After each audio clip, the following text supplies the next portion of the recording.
হ্যাঁ, এই পুঁই বিচিগুলো দেখে খুব ছোট্টবেলার কথা অনেক অনেক বেশি মনে পড়তেছিল, কারণ ছোট্টবেলায় এই পুঁই বিচিগুলো যখন পেকে যেত কত আলতা হিসেবে পাইয়ে দিয়েছি। আর এগুলো রান্না করে খেতে কে কে পছন্দ করো কমেন্টে জানাবে। এই পুঁই বিচি ছোট্টবেলায় অনেক অনেক আলতা হিসেবে দিতাম বা অনেক ভালো লাগতো। সেই পুঁই বিচি একসময় রান্না করে খাচ্ছি, কেমন যেন লাগতেছে, তাই না? তখনকার দিনে এই পুঁই বিচিগুলোকে তেমন কেউ পাত্তাই দিত না আমার মনে হয়। এখনকার সময়ে যেহেতু প্রত্যেকটা সবজিরই দাম বেড়ে গেছে, তাই আমার মনে হয় না কোনো সবজি ফেলা যাচ্ছে। যদি বলে না রান্না করে খেতে জানে, তাহলে কোনো কিছুই ফেলার না। তো যাই হোক, এখনকার ফুলকপি বলো, বাঁধাকপি বলো, যে কোনো লাউ বলো, মিষ্টি কুমড়া বলো, সব কিছুই মানে খোসা ধরে উপর থেকে নিচ পর্যন্ত সব কিছুই খাওয়া হচ্ছে, যদি মনের মতো করে রান্না করে খেতে জানে। তো যাই হোক, সেরকমই পুঁই বিচি একসময় আমরা কোনো দিন খাইনি, কিন্তু এখন যখন রান্না করতে শিখেছি, তো কীভাবে রান্না করলে এই পুঁই বিচিগুলো খেতে ভালো লাগবে সেটা অন্তত বুঝে গিয়েছি। তো মাঝখানে অনেক দিন চিংড়ি মাছ ছিল না, তাই বলে রান্না করা হয়নি, ফ্রিজে রেখে দিয়েছিলাম। অনেক দিন হচ্ছে এই পুঁই বিচিগুলো বাজার থেকে নিয়ে এসেছিলো, শুধুমাত্র চিংড়ি মাছ ছিল না বলে রান্না করে খাওয়া হয়নি। যেহেতু ফাইনালি মাছ নিয়ে এসেছে, চিংড়ি মাছ, তো ভাবলাম যে এটা আর মানে ফ্রিজে রাখবো না, এটা আজকে রান্না করে খেয়ে ফেলবো।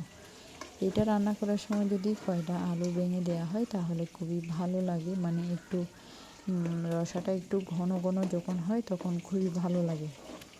তো দুইটা আমি বড় সাইজের আলু এখানে সিদ্ধ করে আগে থেকেই ভেঙে দিলাম মশলা কষানোর মধ্যে। আমি পেঁয়াজ, রসুন, কিছুটা জিরে, আদা সব কিছু আমি একসাথে শিলপাটায় বেটে নিয়েছিলাম মশলাটা।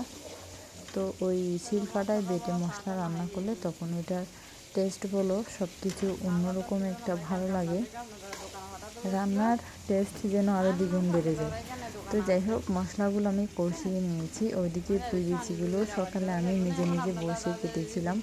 সব কিছু তো প্রতিদিন শাশুড়ি মা কেটে দেন, আজকে কেন জানি না পুঁই বিচিগুলো আমার কাটতে ইচ্ছে করছিল, তাই আমি নিজেই কেটে ফেললাম। কেটে ভালো করে আগে থেকে ধুয়ে পানি ঝরতে দিয়েছিলাম।